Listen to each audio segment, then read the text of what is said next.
Magandang gabi, Pilipinas! Bayan, binigyang diin ng pamahalaan ng patuloy sa pag-aksyon para sa mas maayos na waste disposal system.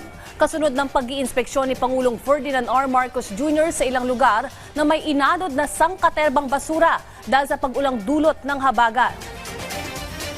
Para mapakinabangan ang mga basurang yan, inaayos na ng pamahalaan ang Waste to Energy Initiative para i-convert ang kinokolektang basura sa kuryente. Yan ang ulat ni Kenneth Pasyente. Mismong si Pangulong Ferdinand R. Marcos Jr. ang nakasaksi ng tila dagat ng basura sa Jokno Pumping Station sa Pasay at sa Redemptorist Water Channel sa Baclaran. Matapos anurin ang mga ito dahil sa walang humpay na pag-uulan bunsod ng habagat. Kaya ang mga kinaukulang ahensya ng pamahalaan tutok sa pagpapaigting ng sistema para sa maayos na waste disposal, batay na rin sa direktiba ng Pangulo. Ayon kay Palace Press Officer Undersecretary Claire Castro, gumagana na ngayon ang nasa 196 na trash traps ng DENR para sa maayos na pangungulekta ng floating debris sa mga ilog at waterways. Nasa 1,500 na Estero Rangers at River Warriors na rin ang nakadeploy para naman tumulong sa cleanup activities at paglilinis ng mga daluyan ng tubig. Meron din pong Adopt an Estero program na meron na po tayong 20 active adopters in the private sector. Kumbaga, sila yung mag-a-adapt ng certain place para manapanatili itong malinis. So, marami pong mga programa ang Pangulo. Pero kahit ano pong ganda ng programa ng Pangulo, kung hindi rin po makikipagtulungan ng ating mga kababayan at tuloy-tuloy po silang magtatapon ng basura. Aminado si Armando na hindi madali ang kanilang trabaho sa pagkukolekta ng nakalutang na basura. Pero okay na rin basta may kita at makatulong sa kalikasan. Ang sistema po kasi niyan, hahakutin namin ngayon, mawawala, maubos na. Mga isang araw lang, 2 araw, nandiyan na naman. Nagpaalala naman ang Malacanang sa mga kinukuha para magtrabaho sa paglilinis ng mga basura na gawing maayos ang kanilang trabaho. Mayroon daw kasing ilan na pang photo op lang ang ginagawa. Nakita po natin na ito yung nag-viral, na yung iba ay magpapa-picture lang.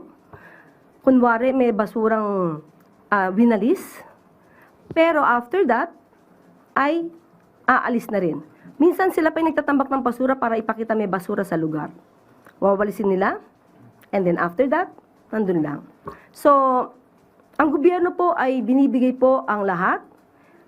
Kayo po ay hinahire para kahit paano ay meron kayong mapagkakitaan, pero gawin niyo po yung inyong obligasyon dahil hindi po naman kayo hinahire at binabayaran para gumawa lang ng mga fake videos. Sa harap naman ang pananatili bilang evacuation centers ng nasa halos 300 eskwelahan sa bansa, bunsod ng pananalasa ng bagyong Maymay, Luis at Habagat, sinabi ng palasyo na pinalalakas ng gobyerno ang pagpapatupad ng Ligtas Pinoy Centers Act.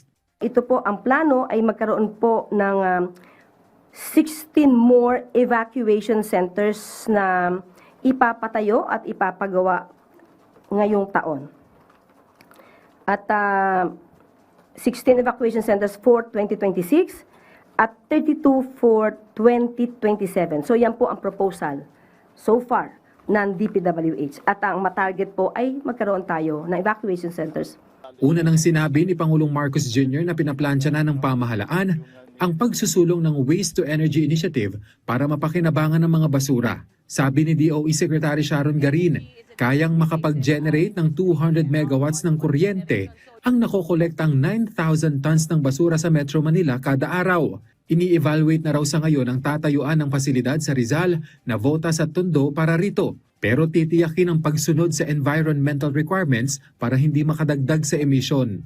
This is a generation project, so it does not require any GAA kasi energy is a deregulated industry on generation. So yung mga proponents natin, ang gagastos, babayaran lang natin siya sa energy na produce niya. Kenneth Pasyente para sa Bayan.